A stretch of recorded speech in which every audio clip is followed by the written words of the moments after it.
लोग उसके साथ खड़े होने की ताकत लेकर हम वहाँ पर उपस्थित हो तो हमारे संगठन की ताकत मालूम पड़ेगी। हमारा उद्देश्य ये है कि हमारे समाज को कैसे सशक्त करें, कैसे मजबूत करें, और हर दृष्टि से कर सकते हैं।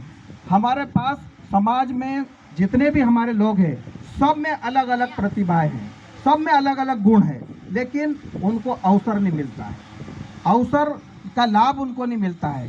किसी में अभी हमारे वो एक कलाकार चले गए जो कबड्डी के प्लेयर थे, वो राष्ट्रीय स्तर पर खेल के आए हैं। ऐसे कबड्डी के प्लेयर अच्छे हो सकते हैं, अच्छे पहलवान हो सकते हैं, अच्छे गायक हो सकते हैं, अच्छे समाज सेवक हो सकते हैं, अच्छे अनेक प्रकार के हमारे कार्यकर्ताओं में इस प्रकार की योग्यताएं हैं। अच्छे वक्ता हो सकते हैं, अच्छे गायक हो सकते हैं, पर वो दबे हुए हैं, उनका जो गुण है वो उभर के सामने ही नहीं आ रहा है। तो हम चाहते हैं कि इस प्रकार की हम जो समितियां गठित करें या इस प्रकार के कार्यक्रम आयोजित करें तो उनमें हम उनको मौका दें, उनको अवसर दें। अन्यथा होता क्या है कि कई ऐसे प्रतिभावान लड़का लड़की या और भी जो रहते हैं, उनमें इस प्रकार के गुण होने के बाद भी वो धीरे धीरे दब के उनके अंदर जो गुण होते हैं वो खत्म हो जाते हैं। और हमारा ये प्रयास है कि उन जितनी भी उनमें प्रतिभा है, जितने भी उनमें गुण है, जितने भी उनमें कौशल है, जिनमें जितनी भी उनमें प्रतिभाएं हैं, उन सब को हम ऊपर लाएं और उनका उपयोग उनके लिए भी और समाज के लिए भी हम प्रेषित करें। तो ये हमारा उद्देश्य है और इस उद्देश्य को लेकर हम ये समाज को संगठित करके, मजबूत करके और समितियों के माध्यम से आगे बढ़ाना चाहते हैं। जैसे कि समितियां बनेगी तो आर्थिक रूप से जब तक हम मजबूत नहीं होंगे तब तक हम कुछ नहीं कर पाएंगे। इसलिए हमको समितियों को आर्थिक रूप से मजबूत करना है और ये समितियां आर्थिक रूप से मजबूत होगी तो वो गांव का भी काम देखेगी, तहसील का काम देखेगी, जिले का काम देखेगी और प्रदेश स्तर तक हम आर्थिक रूप से मजबूत होंगे। तो कोई भी कार्यक्रम हमको करना होगा तो हम एक यू में कर लेंगे। आज हम देखते हैं कि दूसरे जो संगठन है, उन संगठनों को बड़ी मात्रा में पैसे की व्यवस्था उनके समाज के लोग करते हैं। उनके समाज के लोग बड़े बड़े पदों पर बैठे हैं, वो तुरंत 10,000, 50,000, 1 लाख का खर्चा एक यू में उठा लेते हैं। और हमारा समाज अति पिछड़ा होने की वजह से पैसा इकट्ठा नहीं कर पाता है, तो हम कार्यक्रम नहीं कर पाते।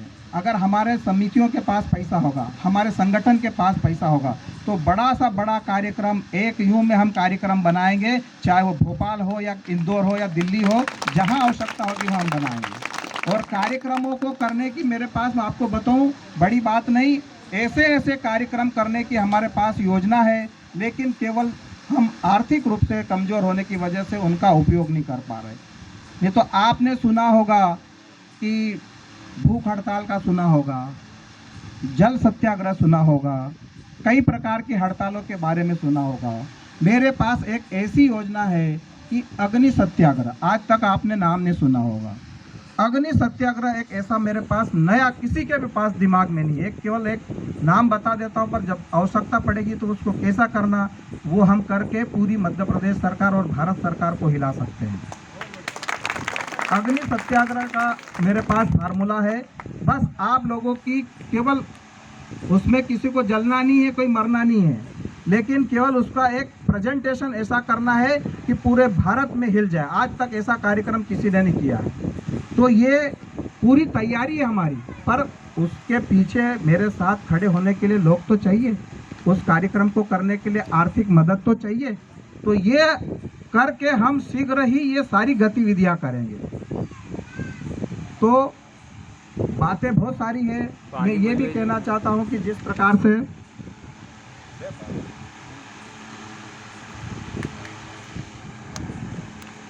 हमारे संगठन के कार्यकर्ताओं से मैं कहूँगा कि हमारा जो, चाहे वो छोटा सा पद हो, चाहे ग्राम स्तर की हमारी जो समिति बन रही है उसका अध्यक्ष हो, या तहसील का अध्यक्ष हो, जिले का अध्यक्ष हो या प्रदेश का हो, ये सबके अपने अपने दायित्व होते हैं, अपना अपना कर्तव्य का पालन होता है।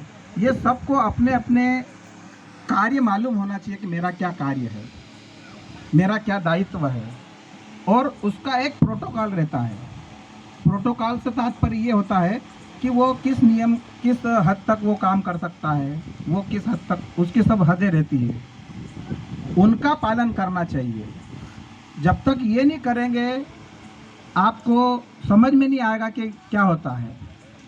इसलिए मैं इसको एक उदाहरण के माध्यम से बताना चाहता हूँ कि कोई कहता है यार ये छोटा नहीं ये बड़ा, तो मैं कहता हूँ कि मनुष्य कहता है कि मैं बड़ा, मनुष्य कहता है मैं बड़ा, अगर तू बड़ा तो धरती पर क्यों खड़ा। धरती कहती है मैं बड़ी, अगर तू बड़ी तो शेषनाग की फन पर क्यों खड़ी। शेषनाग कहता है मैं बड़ा, मैं बड़ी, अगर तू बड़ी तो भोलेनाथ के गले में क्यों पड़ी। भोलेनाथ कहता है अगर मैं बड़ा, अगर तू बड़ा तो कैलाश पर्वत पर क्यों खड़ा। कैलाश पर्वत कहता है मैं बड़ा, अगर तू बड़ा तो रावण की उंगली पर क्यों खड़ा। रावण कहता है कि मैं बड़ा, अगर तू बड़ा तो बाली की बगल में क्यों पड़ा। और बाली कहता है कि मैं बड़ा, अगर तू बड़ा तो भगवान राम के चरणों में क्यों पड़ा। और भगवान राम कहता है कि मैं बड़ा, अगर तू बड़ा तो भक्तों के हृदय में क्यों पड़ा। इसी प्रकार से कहने का मेरा तात्पर्य ये है कि अगर ग्राम की समिति का कोई कार्यकर्ता है, वो कहता है कि मैं बड़ा, तो तू फिर तहसील की समिति के नीचे क्यों खड़ा। तहसील की समिति का कार्यकर्ता कहता है कि मैं बड़ा, अगर तू बड़ा तो जिले की कार्यकारिणी के नीचे क्यों खड़ा। और जिले की कार्यकारिणी कहती है कि मैं बड़ा, अगर तू बड़ा तो प्रदेश की कार्यकारिणी के पीछे क्यों खड़ा। और प्रदेश की कार्यकारिणी कहती है कि तू बड़ा, अगर तू बड़ा तो मानकर समाज के छोटे से कार्यकर्ता के घर में क्यों पड़ा। कहने का तात्पर्य हम सब एक हैं, कोई छोटा और बड़ा नहीं है। ये केवल एक व्यवस्था है, ये केवल व्यवस्था है। इसलिए और एक मैं उदाहरण देना चाहूँगा कि आपने रामायण में बाली और सुग्रीव का किष्किंधा कांड में वो पढ़ा होगा कि जब भगवान राम सीता को ढूंढने के लिए जा रहे थे